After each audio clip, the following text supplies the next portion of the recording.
ప్రస్తుతం ఫోన్ లైన్లో ఉన్నారు బీఆర్ఎస్ నేత తక్కెలపల్లి రవీంద్రరావు గారు. రవీంద్రరావు గారు ఏం చెప్తారు సార్ ఈ కీలక పరిణామంపై? మీ పార్టీకి సంబంధించిన ఎమ్మెల్సీ అలాగే కీలక నేత కవిత తన తండ్రిని ఉద్దేశించి మీ పార్టీ అధినేతను ఉద్దేశించి 6 పేజీల లేఖ రాశారు. అటు పాజిటివ్ నెగిటివ్ ఫీడ్బ్యాక్ అంటూనే కొన్ని కీలక అంశాలను కూడా ప్రస్తావించారు. ముందు ఈ లేఖపై మీ సమాధానం ఏంటి సార్? రవీంద్రరావు గారు దీనికి సంబంధించి గుడ్ ఈవినింగ్ అండి. Good evening sir. దీనికి సంబంధించి ఇప్పుడు మీ ద్వారా మీడియా ద్వారానే ఈ లేఖన లేకపోతే అది ఏందో అనేది అదో టైప్ చేసినట్టుగా కానీ అది కానీ లేదా అదేదో అంటే చేతి రాతతో ఉంది, అది అథెంటిక్ గా అనిపించడం లేదు. అయినా కూడా అది కవిత రాసింది అన్నప్పుడు ఒక విషయం ఏంటంటే సరే తండ్రికి అది ఎట్లా లీక్ అయింది, దాంట్లో పాజిటివ్ నెగిటివ్ అంశాలు జనరల్ గా మేము అందరం కూడా సార్కి ఏదైనా సలహా ఇవ్వాలంటే జనరల్ గా మేము చిన్న పేపర్ రూపకంగా ఇస్తాం, అది కొన్ని షేర్ చేసుకుంటాం. అది మాకు ఆ కల్చరు కేసీఆర్ గారి దగ్గర ఉంది. ఓపెన్ గా మాట్లాడడానికి అవకాశం లేనప్పుడు, ఎప్పుడు తన చుట్టూత నాయకులు ఉన్నప్పుడు, ఒంటరిగా అభిప్రాయాలు చెప్పలేని పరిస్థితి ఉన్నప్పుడు నాయకులు కానీ మంత్రులు కానీ సహచరులు కానీ కుటుంబ సభ్యులు కానీ రాతపూర్వకంగా ఇస్తుంటారు. దాంట్లో భాగంగా ఇచ్చి ఉండొచ్చు. అది ఎలా లీక్ అయింది ఏంది అనేది దాని ఏదో ఉత్తరం లాగా రాసినట్టు లేఖలాగా అన్నట్టుగా అది మనకు అది కనిపించడాలే. అంటే కవిత ఈ లేఖ రాయలేదు అని చెప్పదలుచుకున్నారా? ఇది ఒక ఫ్యాబ్రిక్ లెటర్ అని చెప్పదలుచుకున్నారా? నేను అనుకుంటే మాట్లాడిన దాంట్లో ఆ అంశం లేదు. ఈ కల్చర్ కేసీఆర్ గారి దగ్గర మాకు ఉంది అని అంటున్నా. ఓకే, మేము వారికి స్లిప్ రూపేనా మా అభిప్రాయాలు చెప్పే స్కోప్ అనేది సార్ వద్ద ఉంది. అది భిన్నాభిప్రాయమైనా సదభిప్రాయమైనా స్లిప్ రూపేనా ఒక కాగితం రూపేనా మేము అందిస్తుంటాం ఎప్పుడు. ఇది ఉంది, ఇది కేసీఆర్ గారి దగ్గర కాగితం రూపంలో అందించడం వేరు, పార్టీ అధినేతకు ఆ పార్టీలో ఉన్న అంశాలపై చెప్పడం వేరు. కానీ స్వయాన ఎమ్మెల్సీగా ఉన్న నేత, స్వయాన కూతురుగా ఉన్న కవిత డైరెక్ట్గా తన తండ్రిని ఉద్దేశించి 6 పేజీల లేఖ రాయటం, అది బయటికి రావటం, దీన్ని ఎలా చూస్తున్నారు? తప్పేంటంటే దాంట్లో రాజకీయ కోణంలో నెగిటివ్ ఏముంది? ఆమె నాయకురాలు, పార్టీలో ఫైర్ బ్రాండ్, ఉద్యమ నాయకురాలు, చాలా మంది నేతలు పార్టీ క్యాడర్ తనకు గెలుస్తుంటారు, గ్రౌండ్ ఫీడ్బ్యాక్ వారు ఇస్తుంటారు. ఎంతైనా ఎవరైనా తను కూడా షీజ్ ఆల్సో గుడ్ పాలిటీషియన్. ఒక్కొక్కసారి అభిప్రాయాలు తండ్రితోనైనా కేసీఆర్ గారి స్వభావం తెలిసిన వారు ఎవరైనా కూడా కొన్ని అంశాలు రాతపూర్వకంగా అందిస్తారు. ఇదేదో పెద్ద ఉపద్రవం కుటుంబంలో. రవీంద్రరావు గారు ఒక్క నిమిషం సార్. రవీంద్రరావు గారు, అందులో ఇప్పుడు ఆ లేఖలో మీరు చెప్పినట్లు చాలా అంశాలు కేసీఆర్ గారికి మీరు కూడా ఇచ్చిన సందర్భాలు ఉన్నాయి. ఈ వేదిక పైన మీరు స్లిప్లు ఇస్తారు, ఆయన మాట్లాడుతుంటారు, అందులో ఎలాంటి అనుమానం లేదు. అయితే కవిత గారు రాష్ట్ర లేఖలో బీజేపీ విషయం, బీజేపీ అనేది చాలా ఇంపార్టెంట్ ఫ్యాక్టర్. ఎందుకంటే తనను జైల్లో వేసిన బీజేపీపై మీరు మాట్లాడలేదు, కేవలం 2 నిమిషాలే బీజేపీకి సంబంధించి మాట్లాడారు. అంటే బీజేపీ బీఆర్ఎస్ ఒక్కటే అనే రకంగా చాలా రోజులుగా కాంగ్రెస్ పార్టీ చేస్తున్న విమర్శ అది. అదే వైఖరి, అదే క్వశ్చన్ని కేసీఆర్కు వేయడం మీరు అంటారు. అవి ఒకవేళ పార్టీ నాయకురాలు అయితే డాడీ అంటూ ఇక్కడ రాయాల్సిన పని లేదు. అంటే ఒక కూతురుగా రాసింది, కూతురు లేఖ రాయాల్సిన పని లేదు, కూతురు నేరుగా వెళ్ళి తండ్రికి చెప్పుకోవచ్చు కదా. కళ్యాణ్ గారు కేసీఆర్ గారి గురించి తెలిసిన వారు ఎవరైనా తను అది లేఖ కాదు, సూచనలు, ఒక కాగితం మీద రాసిచ్చిన సూచనలు. ఆ సాంప్రదాయం ఉందంటున్న కళ్యాణ్ గారు, కొడుకైనా కూతురైనా నాలాంటి వాడు నేను కూడా ఎన్నో సార్లు కేసీఆర్ గారికి కొన్ని సూచనలు కొన్ని అభిప్రాయాలు చెప్పినాం. దాంట్లో వారు చెప్పింది కూడా ఉంది. పాజిటివ్ అంశాలు నెగిటివ్ అంశాలు జనంలో జరుగుతున్న చర్చ అనేక నియోజకవర్గాలు నేను పర్యటించినప్పుడు నా దృష్టికి తీసుకొచ్చినవి మీ దృష్టికి తీసుకొస్తున్నా అని అవి కేవలం సూచనలుగా రాసిచ్చింది. లేఖ అనేది అది వేరే రకంగా ఉంటది.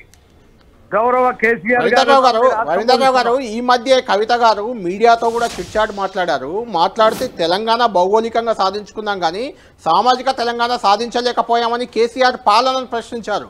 అంతేకాదు రైతు బంధు పేరుతో 100 ఎకరాలు ఉన్న ఆసాములకు డబ్బులు పంచాము, ఎకరం భూమి లేని రైతు కూలీలకు ఏమి ఇయ్యలేదంటూ కూడా ప్రతిపక్షాలు చేస్తున్న విమర్శ అండి అది. అలాంటి మాటలు మాట్లాడారు అంటే కవిత ఇంకా మీ లైన్లోనే ఉన్నారు, పార్టీ లైన్లోనే ఉన్నారు, పార్టీ కట్టుబడే ఉన్నారని మీకు అనిపిస్తుందా ఇప్పటికీ స్టిల్?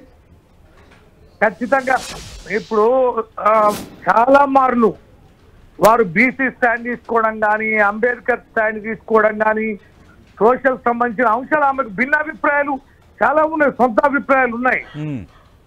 అవి పార్టీలో వీలైనంత మేరకు ఇంప్లిమెంట్ చేయడం కోసం తన వంతు ప్రయత్నం తను చేస్తున్నది. ఆమె కూడా లెజెండ్ లీడర్. ఖచ్చితంగా అవి పార్టీ శ్రేయస్ కోసం లేదా తను మా ఉద్యమంలో భాగస్వామ్యం వహించిన నేతగా ఎప్పుడు సలహాలు ఇవ్వడం, అది తండ్రికైనా పార్టీకైనా తన రోల్ సోషల్ గా పార్టీలో ఉన్న ప్రాధాన్యత, ప్రజల్లో ఉన్న ప్రాధాన్యత పరంగా ఇచ్చుండొచ్చు కాక. అంటే రవీంద్రరావు గారు సొంత అభిప్రాయాలు చెప్పడం వేరు, సలహాలు చెప్పడం వేరు, కానీ ప్రతిపక్షాలు చేస్తున్న ఆరోపణలను ఆమె కూడా ప్రస్తావించడాన్ని ఎలా అర్థం చేసుకోవాలి?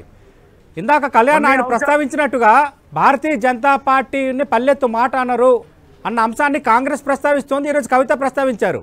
లిక్కర్ స్కామ్ సంబంధించి నన్ను ఇంతగా వేధిస్తే కనీసం భారతీయ జనతా పార్టీపై మాట్లాడలేకపోయారన్న అంశాన్ని కూడా ఆమె ప్రస్తావించారు. బీసీ రిజర్వేషన్ల అంశాన్ని ప్రస్తావించారు, అలాగే రైతు బంధు అంశాన్ని ప్రస్తావించారు. ఇవన్నీ విపక్షాలు ప్రస్తావిస్తున్న అంశాలు. మీరు ఎలా మాట్లాడతారని మీ పార్టీ నేతలు ఎదురు ప్రశ్నిస్తున్న అంశాలు. ఈరోజు మీ పార్టీ నేత మాట్లాడారు. కొన్ని అంశాలకు సంబంధించి పార్టీ ప్రతిపక్షంలో ఉన్నప్పుడు కేసీఆర్ గారి మీద తీవ్రమైన దాడి చేస్తున్నప్పుడు కేసీఆర్ గారిని లక్ష్యంగా ఎంచుకొని బీజేపీ కాంగ్రెస్ చేస్తున్న ప్రయత్నాలకి ఏయుత్తగా మాట్లాడము ఎవరైనా కూడా తప్పేది, క్షమించరాని విషయమే. అది నెగిటివ్ గా పోతుంది అన్నప్పుడు సర్దిద్దుకోవాల్సిన అవసరం ఉంది, పాసటగా ఉండాలి. ఎప్పుడైనా కేసీఆర్ గారు ఒక మహోన్నతమైన మూర్తివత్వంతో కూడినటువంటి ఒక నాయకుడు. 15 సంవత్సరాలు తెలంగాణ రాష్ట్ర ఉద్యమాన్ని కోసం ప్రాణత్యాగం చేయడానికి సిద్ధపడి రాష్ట్రం తెచ్చిన నేత. వారికి తండ్రే కావచ్చు కాక ఎన్నో లక్షల కోట్ల మంది ప్రజల హృదయాల దేవుడిగా నిలిచిన నేత. వారికి మచ్చ తెచ్చే చర్య కూతురు తెచ్చినా, కొడుకు తెచ్చినా, కుటుంబ సభ్యులు తెచ్చినా, బంధువులు తెచ్చినా, పార్టీలో ఏ నాయకుడు తెచ్చినా కూడా క్షమించరాని విషయం. ఇది మీరు అన్నట్టుగా ఇప్పుడు మచ్చ వచ్చింది అనుకుంటున్నారా రవీంద్రరావు గారు? ఈ లేఖతో మచ్చ రాలేదా, మచ్చ వచ్చిందా? కరెక్షన్ చేయాల్సిన అవసరం కూడా ఉంది. ఈ లేఖతో మచ్చ వచ్చిందా, మచ్చ రాలేదా కేసీఆర్ కి? మీరేమనుకుంటున్నారు? చూడాలి. దీని మీద ఇప్పుడే కదా మీరు చర్చ ప్రారంభించింది. అయితే ఒకటి రవీంద్రరావు గారు ఒక పాయింట్, ఏ రకమైన డెమోక్రటిక్ సిస్టమ్ ఉంది అని అనుకుంటున్నారా, లేదా ఈ రకంగా మాట్లాడడం సరైంది కదా అనేది కూడా ఇవాళ రేపు మా పార్టీ క్యాడర్ లో చర్చనీయాంశంగా ఉంటుంది. రవీంద్రరావు గారు ఫైనల్ గా ఒక క్వశ్చన్. నిన్ననే కేసీఆర్ కి సరిదిద్దాల్సిన అవసరం కూడా ఉంది. నిన్ననే కేసీఆర్ కి కాళేశ్వరం కమిషన్ నోటీసులు ఇచ్చింది. 5వ తేదీ రోజు విచారణకు రావాలని కూడా కోరింది. తెల్లారి ఈ రోజే ఈ లేఖ రిలీజ్ కావడం, దీని వెనుక ఏమైనా రాజకీయ కుట్ర కానీ, రాజకీయ కారణాలు కానీ ఇంకేమైనా మీకు కనిపిస్తున్నాయా? ఇది మేబీ ఏ రకంగా బయటకు వచ్చింది, నేను అనుకునేది అయితే కవిత గారు దీన్ని బయటకు రిలీజ్ చేయడానికి అవకాశం లేదు. ఇది ఏ రకంగా ఈ లీకేజీ అనేది జరిగింది, వారికి పర్సనల్ గా ఇచ్చింది, బహిర్గతం ఎట్లయింది, దీన్ని కూడా ఆలోచించాలి. రాజకీయ కుట్ర కోణం ఉండకపోవడం ఏంటి? ప్రతి నిమిషం ప్రతి నిత్యం జరిగేది రాజకీయ దాడులే కదా. అంటే ఎవరు లీక్ చేశారని మీ ఆరోపణ, ఎవరు లీక్ చేశారని మీ అనుమానం రవీంద్రరావు గారు? ఖచ్చితంగా ఎవరైనా ఉండొచ్చు. అది బీజేపీనా, కాంగ్రెస్నా, ప్రభుత్వమా, అధికారుల, వ్యవస్థల, లేదంటే మీ పార్టీ వారు కూడా ఉండొచ్చు కదా. మేబీ దాన్ని కూడా మనం ఏం కాదనలేం. ఎక్కడి నుంచి ఎట్లా వచ్చింది అనేది మాత్రం ఖచ్చితంగా తీయాలి. దాని కనుక రిలీజ్ చేస్తే దీని మీద ఖచ్చితంగా అభ్యంతరకరమైన విషయమే. తన ప్రమేయం లేకుండా కనుక లీక్ అయితే ఈ లీకేజ్ బాధ్యుని గుర్తించాల్సిన బాధ్యత కూడా మా పైన ఉంది.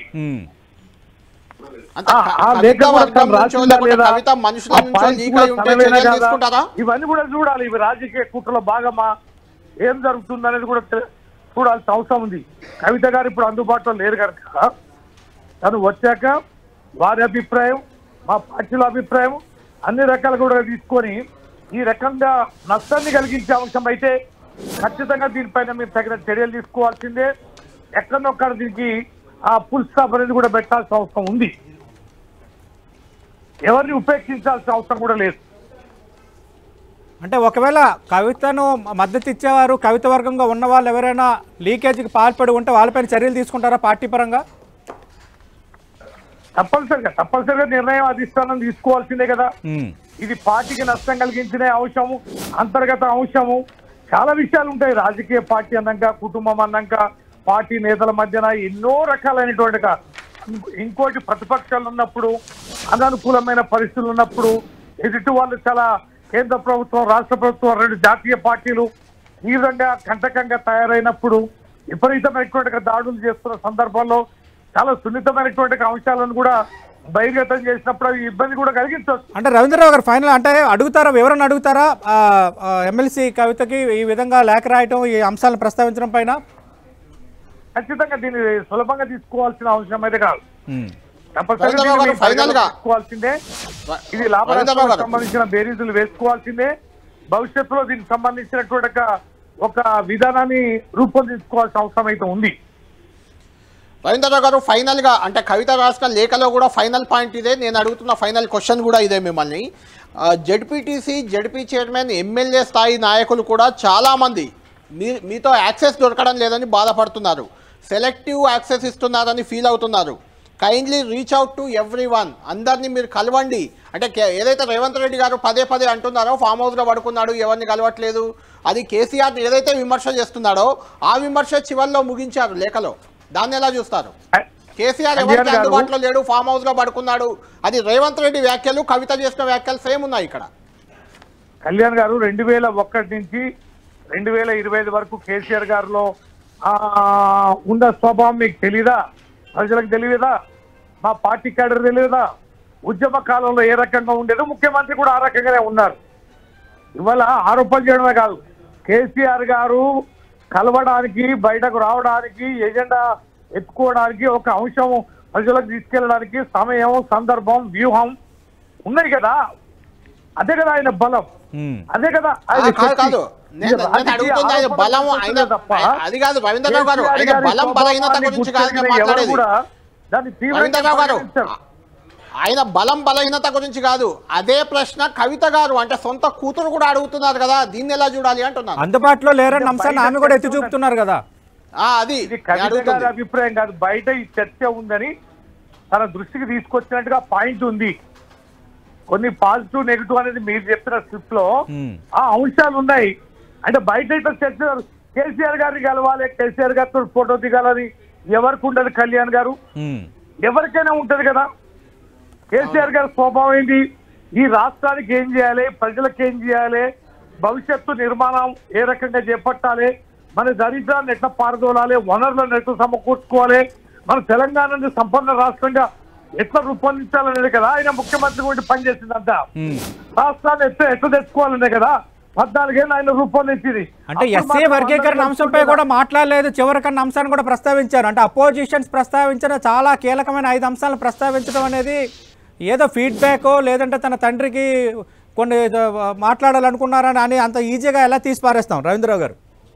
బయట జరుగుతున్న చర్చను ఒక శ్రేయోభిలాషిగా, పార్టీలో ముఖ్య నాయకురాలిగా, తన కుటుంబ సభ్యురాలుగా బాధ్యతాయుతంగా వారు సావధానంగా ఉన్నప్పుడు చూసుకోవడానికి రాసేయడంలో తప్పేందని నాకు అర్థం కాదు.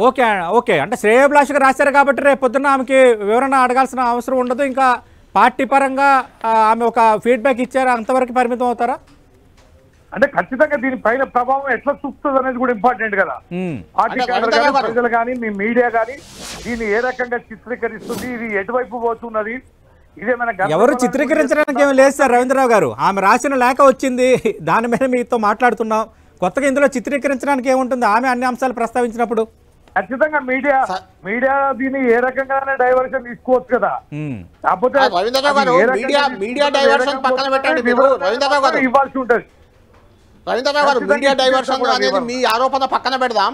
అంటే పార్టీలో కొంత గందరగోళం ఉంది. కేసీఆర్కి కేటీఆర్కి గ్యాప్ ఉంది, కేటీఆర్కి హరీష్ రావు గ్యాప్ ఉంది, హరీష్ రావు కవితకి గ్యాప్ ఉంది, కవిత కేసీఆర్ గ్యాప్ ఉంది. ఇలాంటి ప్రచారం అయితే అటు బీజేపీ ఇటు కాంగ్రెస్ రెండు విపక్షాలు చేస్తూ వస్తున్నాయి. దానికి ఇలాంటి లేఖలు, ఇలాంటి వైఖరి, ఇలాంటి కామెంట్లు కొంత బలంగా మారుతున్నాయి. మీ పార్టీకి ప్రజల్లో కొంత పెరుగుతున్న ఇమేజ్కి ఇది డ్యామేజ్ చేస్తున్నాయి. అలా మీకు ఏమనిపించట్లేదా ఇది మొత్తం లేఖ చూశాక, ఈ వ్యవహారం చూశాక? ఎందుకంటే మీరు చాలా సన్నిహితులు, కవితకు కానీ, కేటీఆర్ కానీ, కేసీఆర్ కానీ, వీళ్ళ కుటుంబానికి అంతటికి మీరు సన్నిహితులు కాబట్టి అంతర్గతంగా అసలు ఏం గ్యాపే లేదా పార్టీలో నాయకుల మధ్య? ఇప్పుడు ఒక్కొక్కసారి బలహీనత కూడా ఒక్కొక్కసారి రూపాంతరం చెందుద్ది.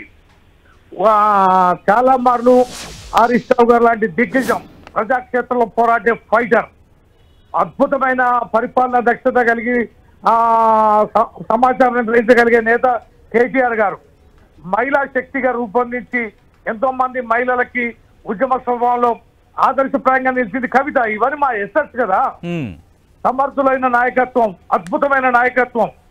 అలాంటప్పుడు కొన్ని అభిప్రాయ భేదాలు కొన్ని అంశాలపైన ఉండొచ్చు కాక, కానీ ఇలాంటి బలమైన శక్తివంతులు పార్టీలో ఉండడం అనేది అది బలహీనత కింద ఇక రాదు. కొన్ని రకాలైనటువంటి చర్చ జరుగుద్ది. ఎస్, హరీష్ రావు గారు చాలాసార్లు స్పష్టంగా చెప్పారు, కేసీఆర్ మా నాయకుడు, ఆయన ముఖ్యమంత్రి అవుతారు, వర్కింగ్ ప్రెసిడెంట్ కేటీఆర్ గారు ఉన్నారు, వారి నాయకత్వంలో నేను పనిచేయడానికి సిద్ధంగా ఉన్నాను చెప్పారు కదా. అయినా గ్రూపులు ఉన్నాయి, అయినా తగాదాలు ఉన్నాయి, అయినా ఎవరి పని వాళ్ళు చేసుకుంటారు. కేసీఆర్ నచ్చిన వాళ్ళు కేసీఆర్ దగ్గర పోతారు, హరీష్ రావు గారు నచ్చిన హరీష్ రావు గారి దగ్గర పోతారు, కేసీఆర్ గారి అభిమానులు ఉన్న వాళ్ళు కేసీఆర్ గారి దగ్గర పోతారు. కానీ అందరు కూడా పార్టీ గొడుగులోనే ఉంటారు, ఒకే వేదిక దగ్గర ఉంటారు. ఇప్పుడు మన కాంగ్రెస్ పార్టీ లాగా కల్చర్ కాదు కదా, సొంత పార్టీనే ఓడించుకోవాలి, సొంత పార్టీనే పుట్టిముంచాలనే స్వభావం ఉన్న రాజకీయ పార్టీ కాదు, ఆ నేతలు కూడా కాదు. అంటే రవీంద్రరావు గారు అభిప్రాయ భేదాలు ఉన్నాయి అంటున్నారు, మరి కవిత లేఖ రాయటం అనేది అభిప్రాయ భేదం కిందకు వస్తుందా, ఈ గ్యాప్ కిందకు రాదా? గత కొద్ది రోజులుగా ప్రచారం జరుగుతూనే ఉంది కదా కవిత ఎడమొహం పెడమొహంగా ఉన్నారు అని. వారి మధ్యకాలంలో చాలా నియోజకవర్గాలు, చాలా జిల్లాలు తిరిగారు. గ్రౌండ్ లో తిరిగినప్పుడు నా అభిప్రాయం బయట జరుగుతున్న చర్చ ఇది అని చెప్పినట్టుగా పాయింట్స్ రాశారు. అందుకని లేఖగా దాన్ని ఒక భిన్నాభిప్రాయంగా, భేదాభిప్రాయంగా ఏదో సంధించినట్టుగా కాదు.